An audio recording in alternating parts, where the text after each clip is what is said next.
What's up, everyone? Welcome back to the Fitness Stuff podcast, where our goal is to make exercise and nutrition science practical. We're here to expose misinformation in the industry by providing only evidence-based education. Where today we're talking about where we burn calories throughout our day, specifically your total daily energy expenditure. Tony, how are we today? You didn't forget about me. I would never forget about you. I'm so good. I'm actually really good. I've been sleeping in. I got an extra hour of sleep. Got a good workout, which we didn't even talk about this. I started taking another day off a week, and it's working wonders. I downed it from 5 days a week to 4 days a week. From the gym? My body's feeling incredible. Oh, awesome. We love that. I know. How are you? I'm great. Had a short week this week. It's a long weekend, holiday weekend, so I'm feeling pretty rested, but also stressed at the same time, but we're getting after it. That's all we do. Yeah. All right, let's pull up this video. Let's pull up this All right. special video. Special What video are we video. watching today? We've seen this before. What video are we watching today? We've seen this before. You guys have probably seen it before. How to burn off a medium McDonald's French fry, I think it is. He's gonna tell us exactly how to do it, like foolproof way, and we're gonna review it. Perfect. All right, I'm gonna bring it up. All right, I love this. You know how long you'd have to exercise to burn off one medium fry from McDonald's? Well, moderate pace walking will take you 1 hour, 19 minutes. An intense workout, 49 minutes. Be sure to comment down below what food you want me to do next. Short, sweet, to the point. How to develop an eating disorder 101. Yeah, I'd say so. I think so. That was ridiculous. But that's just simply not how your metabolism works. So that's what we're going to talk about today. That's just simply not how your metabolism works. There's the term that you brought up in the beginning, right? There's this thing called your TDEE, or your total daily energy expenditure. It's where you burn calories in a day. And only about 5 to 15% of the calories you're burning come through exercise, meaning almost all of it is coming from other places like your digestion, your non-exercise movement, your basal metabolic rate. These things are coming from all over the place. Exercise is just a little sliver. So you don't have to earn the calories you eat through food, right? You don't have to earn them. That's just a lack of understanding of how the body actually works. You're much better off just focusing on those bigger pieces of the puzzle, like your daily step count, your sleep, not sitting all day, things like that. And that's what we're going to dive into, is how to maximize each piece of your TDEE so you can stress less. And I mean, it's just, again, thinking you have to earn the food you eat is just a disordered way of thinking. Like one, it's non-logical, right? But two, it stems just like the idea of having to earn something as basic as food, which is just a silly idea at all. But it stems in your brain. We were talking about this.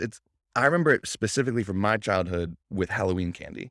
And the teachers, your mom, everyone would tell you like, oh, those 2 Reese's Pieces or whatever, right? Reese's Cups, those are going to take you 45 minutes on whatever he just said, treadmill, or it's going to take you 10,000 jumping, whatever it is. Where did you see that kind of stuff? Oh, it got more popular for me in college. I think I was lucky that I grew up without one of those moms that was like, oh, you got to go to the gym after you eat that, or I can't eat this, or else I'm going to have to go run a million miles. But in college, it was really like, after drinking, I'm going to go to the gym and burn off the calories from the alcohol that I drank or the pizza that I ate or whatever it may be. Yeah. And I remember always being like, what? Like, what do you But mean? Yeah, it's just, I feel like it's instilled in everyone since they were a kid. Because it makes sense, right? Like when people have a basic understanding of calories, it's, we throw around calorie deficit all the time. And I think most people just lack a little bit of an understanding when they actually talk about a calorie deficit. But you hear calories in, calories out. The only thing in your head when you think burn calories is, exercise. That's the only thing people think of. So it makes sense. It's not a silly way of thinking on a surface level of, I just ate this, I have to go exercise this amount. But then you start to realize how hard it really is to burn calories through exercise. It's really easy to eat. It's really easy to eat calories. It's really hard to burn calories. So that just looks at our bodies, if we actually assume this to be true, being as simple as calories in, calories out. That's it. Calories in, calories out, completely equal. The food you eat, you can burn off just as easily. Like, that's what it assumes. And no, it's not that simple. Yeah, it's not that. Yeah, it was a simple, not easy concept to understand, because although it's 100% factual, it's 100% factual. In order to lose weight, you have to be in a calorie deficit. In order to gain weight, you have to be in a calorie surplus. But it's a lot more complicated and dynamic of a problem than that. And that's why we wanted to expand on this thing called TDEE, which the sad thing is, I don't even think a lot of coaches today fully understand what the TDEE is, which is the second part of that equation. Your Mhm. calories in, the food you eat, the food you drink, the calories you drink. The calories out is literally half of that equation, but people just kind of skip over that part. Mhm. Yeah. They just chalk it up to exercise when it's so much deeper than that. So let's talk about how we can get the most out of the other pieces of our day. Because Mhm. exercise, I think you and I both agree with this, is you don't exercise to burn calories. Yeah. You exercise to get stronger. You exercise to improve your overall metabolic rate. You exercise to hold and build lean body mass most of the time. Like Yeah.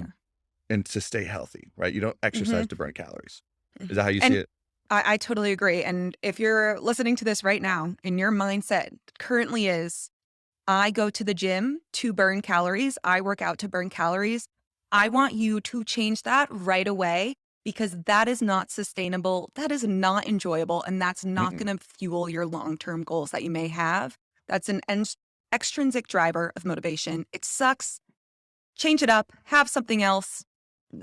I hate that. I do, really do. Yeah, but that's how people kind of view it. It's I gotta go. It's like that. The purpose of working out is to burn calories. It's like no, Yeah, it's not. Right? It's no. not. You're much wiser off like playing the long game. That's why I think more people are starting to understand. Like, oh, strength training is massively important for pretty much anybody, no matter the goal.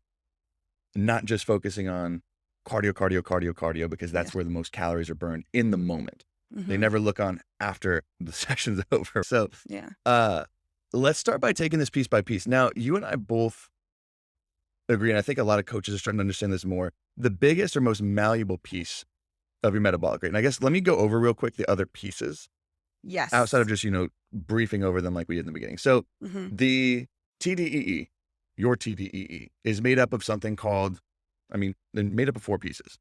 Number one, right, the smallest piece on the very top is called your EAT, or your exercise activity thermogenesis, right? This is where you burn calories through exercise, what we talked about. That's about 5 to 15%. It's completely different for every single person, every single workout, but it usually falls within there.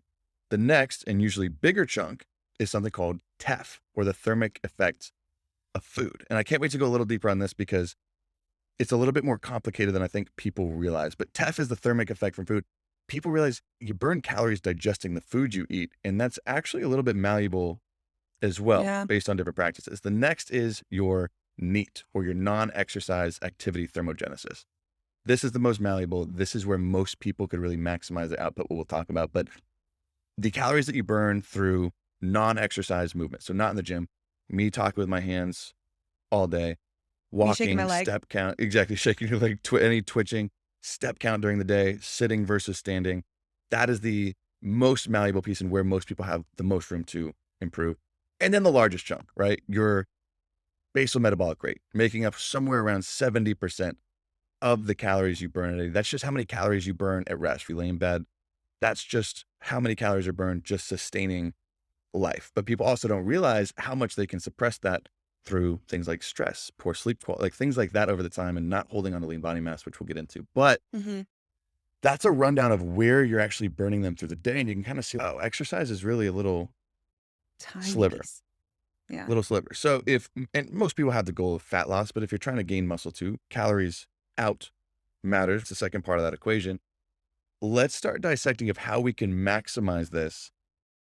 I think so most people can start to realize it's a little bit bigger of a picture than exercise. Yeah, I even started this podcast by saying I exercise less now. And I think I'm going to be making Yeah. more progress exercising 4 times a week than I was 5 times a week, which Mhm. most people just think is a little bit backwards. But Yeah.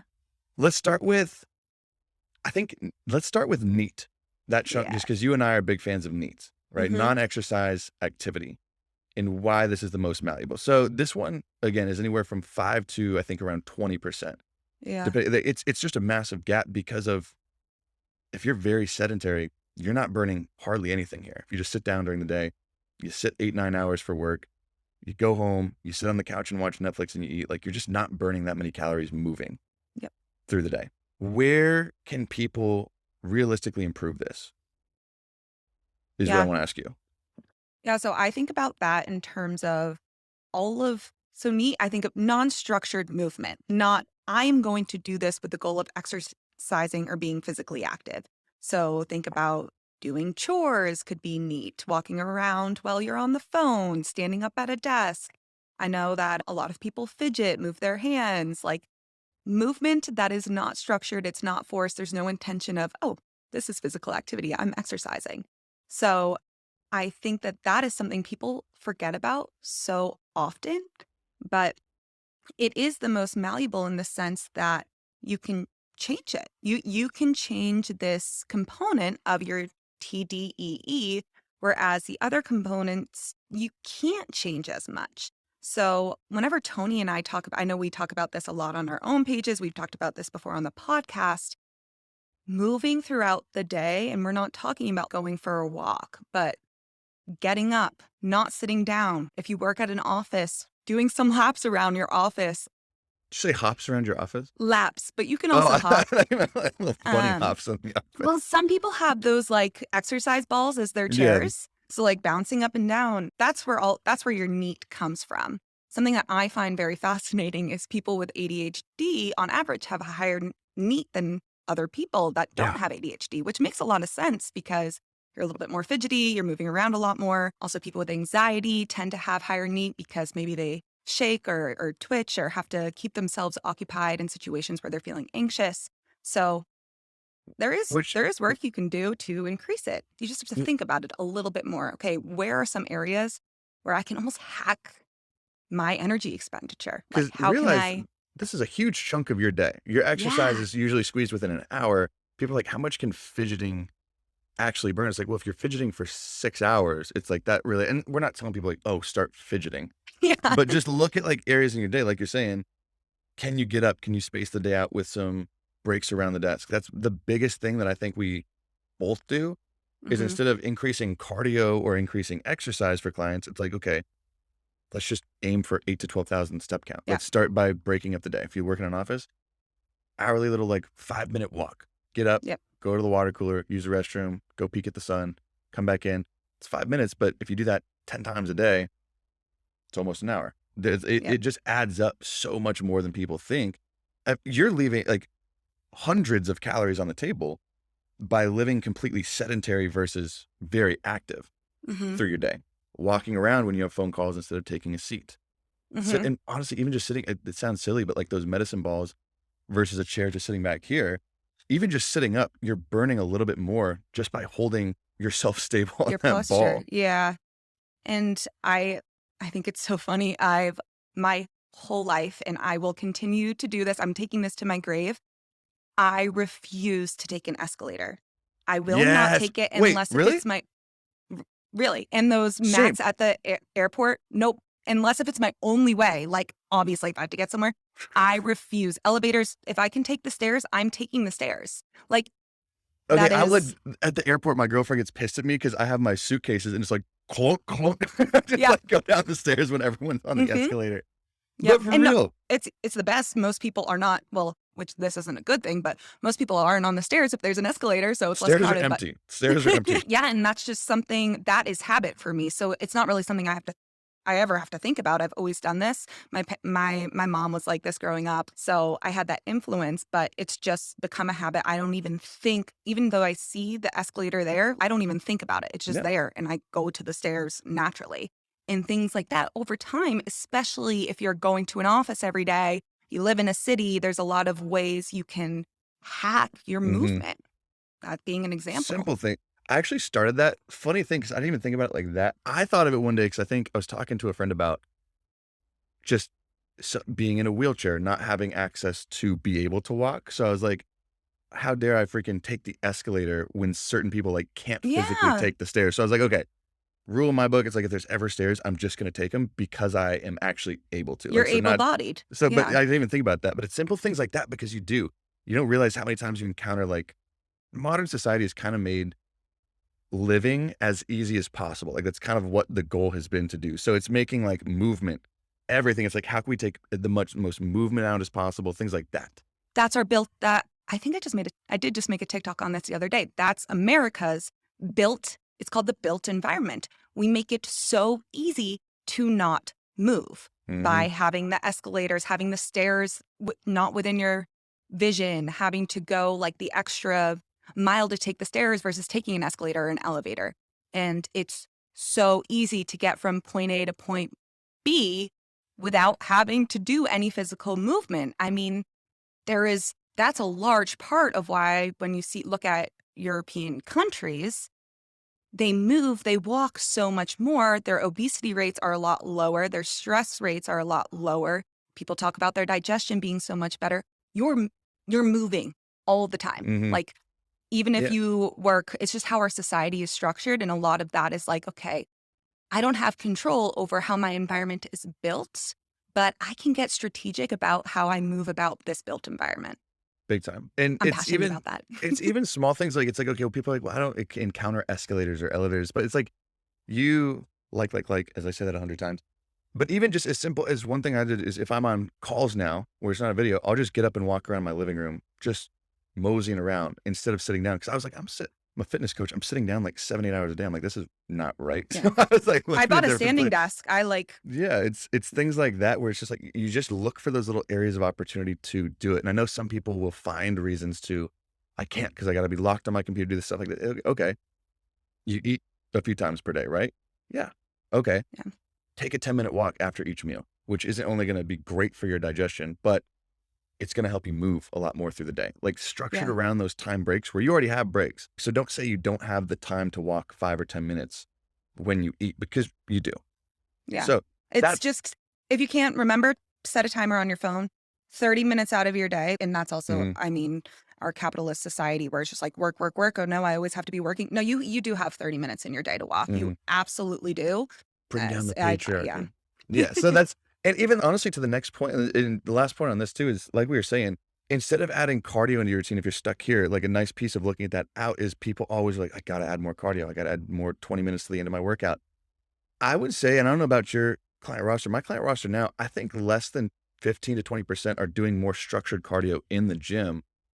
And their main goal is walk, because I would rather walk 10,000 steps a day That's what I than do with my spend an extra clients. 20 Yeah. minutes at the gym on the treadmill, on the stair climber, on anything else. I would rather just go take an extra couple walks with my dog, move Yep. throughout, because you don't realize you're burning more calories doing that than you would be if you just sat at the gym for 15 or 20 minutes on the stair climber. Yeah. Or on the elliptical or something Mhm. like that. It's so funny whenever I like first give out my programs, people always ask me, Where's the where's my cardio? cardio? What's my cardio day? I'm like, do you see the walking in here? Do you see our goal to be 8 to 10,000 steps? That's your cardio. Like, Exactly. Yeah, people but I'm never going to see it gain like weight. that.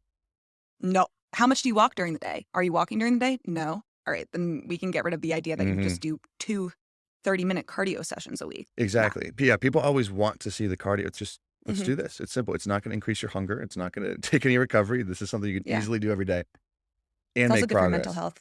Oh, incredible. Yeah, and that's just the first level of benefits is just the calorie intake and the Yeah. movement. The secondary benefits, okay, your digestion, your mental health, your things like that, which all skyrocket. Digestion too, Yeah. absolutely huge. So that is a sum of neat, and where most people don't realize they've got 23 hours outside of the gym a day. Most of it could be spent doing something a little bit more active there. Yeah. Now, the next one I want to touch on, because this is actually something that even in the last few years, I didn't know about until the last few years, was your TEF, your thermic effect of food. Because people used to think this was driven, right? So TEF, again, is how many calories your body burns just digesting the food it eats. This Yep. is where I think it was like, you probably were around for this 8 to 10 years ago. It became a thing where it's like, oh, if you eat smaller, more frequent meals through the day, you Ugh. burn more calories throughout, right? 6 400-calorie meals are going to burn more calories through TEF than 2 1,200-calorie meals. That was kind of like the thought process. You got to Yeah. space out. And I think it still kind of lingers around. People think smaller, more frequent meals burn. It's not. TEF is Yeah. driven by total calorie intake. Doesn't matter the size or timing. If you have Yeah. one 2,400-calorie meal and 6 400-calorie meals, make sure I did that math, you're going to burn the same amount from that calorie intake. Now, that's where I had left it. That kind of opened the door for things like intermittent fasting, things like that, when that idea was understood. But where I'm more, I guess, looking into it is the Harvard research over the last few years has really dissected it of, okay, each macronutrient now has a different thermic effect, meaning Mhm. protein versus carb versus fat. Your body processes these, metabolizes these a lot differently. Some require a lot more energy, some require a lot less energy.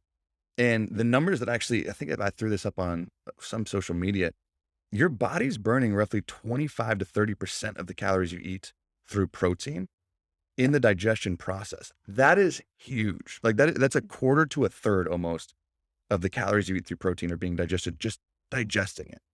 Where carbs are down to about 10 to 15%, so about half of that. And fats are as little as, I think it's even 1 to 5, but 1 to 3 is like even the smaller window, 1 to 3%. Meaning if I have 100 calories consumed through pure fat, I'm only burning a couple calories digesting that. Where if I have 100 calories from protein, I'm burning 25 to 30, which multiply that through a day, right? A very high protein, moderate to low fat diet versus a very high fat, low protein diet. There's 200 plus calories just in that digestion process, let alone the digestion, secondary effects, things that help in that manner. But I think people don't realize that's another added benefit of a high protein diet Oh, is for sure. you're improving that piece of it. Now the big piece, BMR, basal metabolic rate, that's a little bit more tricky piece of the puzzle. Yes.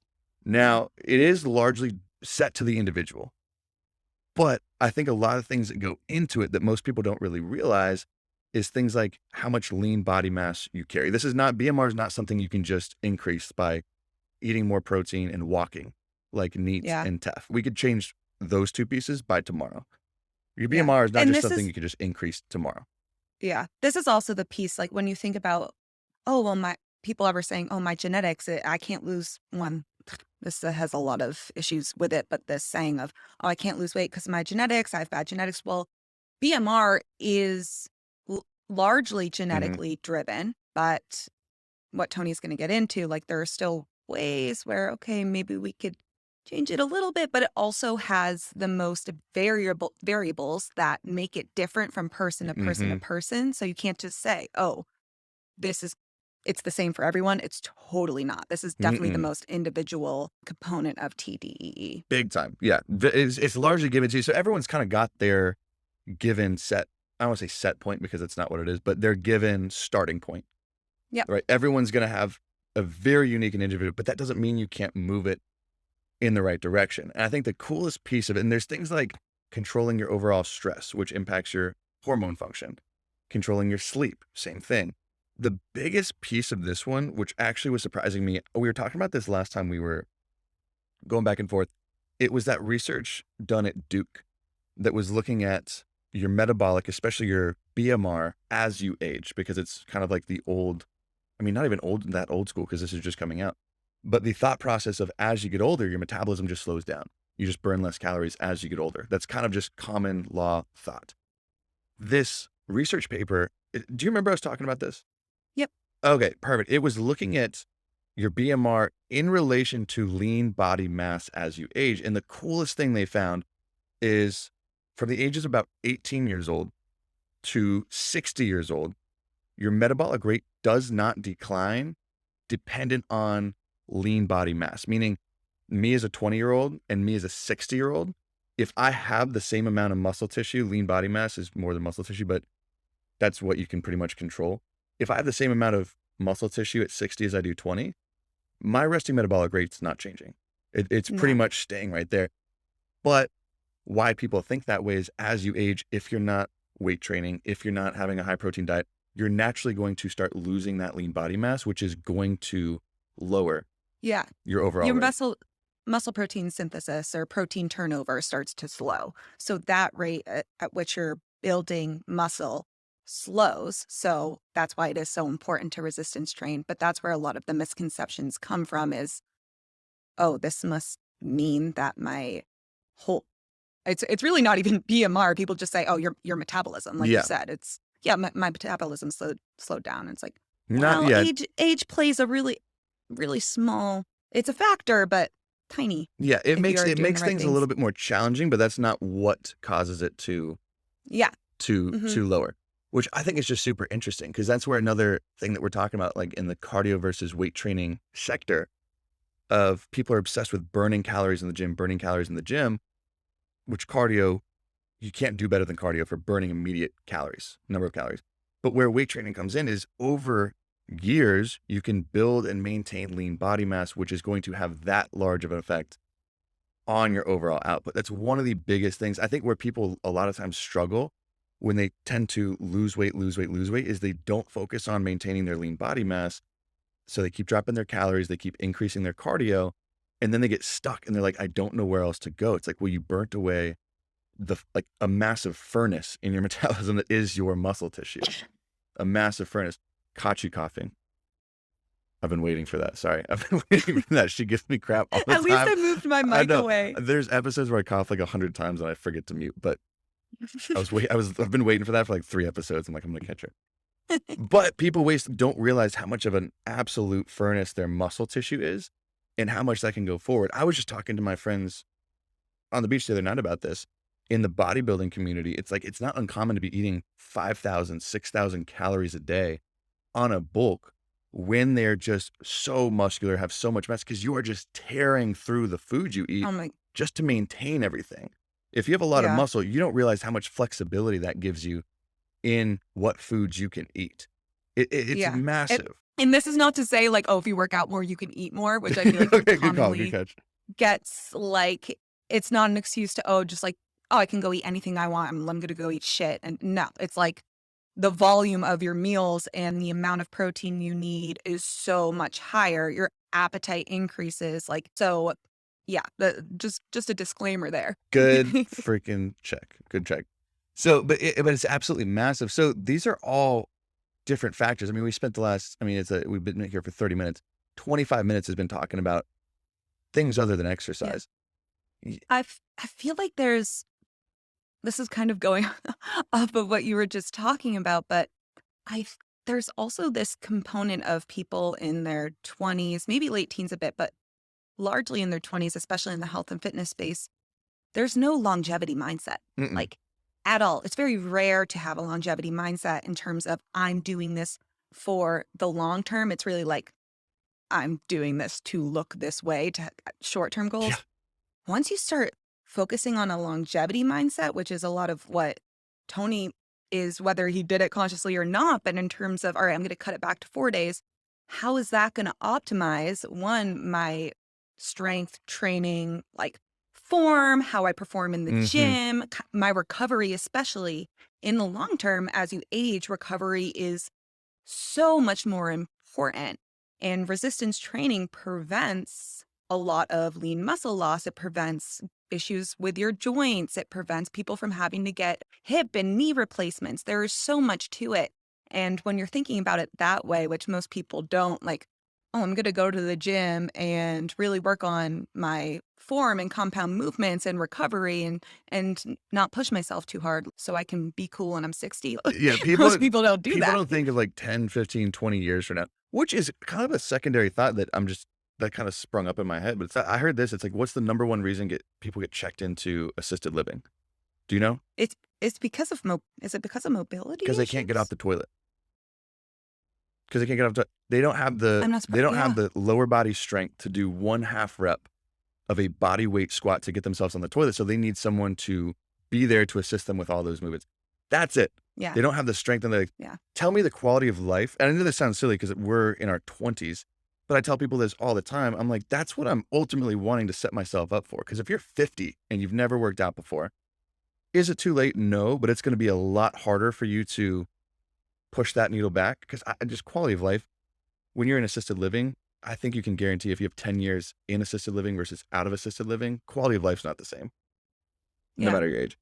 That's important. And I mean, this is sarcopenia, which is the age-related and involuntary loss of skeletal muscle mass and strength. That can begin as early as age 40. And this is a linear progression. So because this is a linear progression, you can delay this progression and you can kind of help it. It's going to happen. It's inevitable, but you can delay the rate at which you lose this muscle mass through resistance training. And people don't think about that. And it completely changes your quality of life and what you're able to do and the freedom you have when you're older. People on average lose up to 50% of their skeletal muscle mass when they're 80 years old. So that's why the majority of Mhm. people are in assisted living homes. Can't do Yeah, anything. there's even an interesting look at, I think it was overall just quadricep strength in relation Yeah. to all-cause mortality, and it is a ridiculously closely correlated line to when you separate people into 4 groups of who's got the strongest mid, lower mid, and lowest strength in their quadriceps, the lifespan and all-cause Yeah. mortality rates. It's ridiculous how closely those are tied in, and it just makes sense. Like, lean body mass is important. But even like you're saying, I think once you start shifting on the long term, why I shifted from 5 days to 4 days, I'm guaranteeing now, I can't say this for, I mean, I'm going to give a guarantee. I'm going to be making more progress working out 4 times a week than 5 times a week. Because 5 times I Should we was, hold you to that? yeah, progress updates. No, but I was getting a little like the small injuries, shoulder pain, back pain, things like that kept springing up to really make Mhm. sure that I wasn't training as hard as I could be, where 4 days I'm well recovered. Each session is getting much more intense and I can actually give that intensity to it because I'm well rested and well recovered versus just dragging myself in there to go through the motions. Doing less in the gym is going to give me much more progress outside of the gym. And Yeah. people have to start realizing sometimes, especially when it comes to training, more is not better. More is Yeah. not better, especially if you Mhm. want to eat some French fries, just eat some freaking French fries Yeah. and move on. Don't worry about it. You're eating the french fries. Why would you ruin that by thinking about how you're gonna burn them Yeah. off? Like we said the Come on. last time, you don't think about it's like, oh, I just ate a salad. You never think about how many miles you have to walk when you eat a salad. Same thing. You're consuming calories. Why are you not measuring that? Stop measuring Yeah. what you consider healthy versus unhealthy foods to that kind of standard. Yeah. And I'm not sure what he even based that off of, but giving just a So universal number yeah, for everyone, you're treating every single person as exactly the same. we could have picked apart that video in quite a few ways. For starters, where's your shirt, homeboy? What happened to it? But no, just kidding. That's we can't. That's an ad hominem. We don't want to bring I that feel in. like the no shirt is just a given at this point when it's those types of Yeah, videos. Like, but there's here's several reasons my that's wrong. So essentially, credentials. wrapping here's my credentials. You mean this?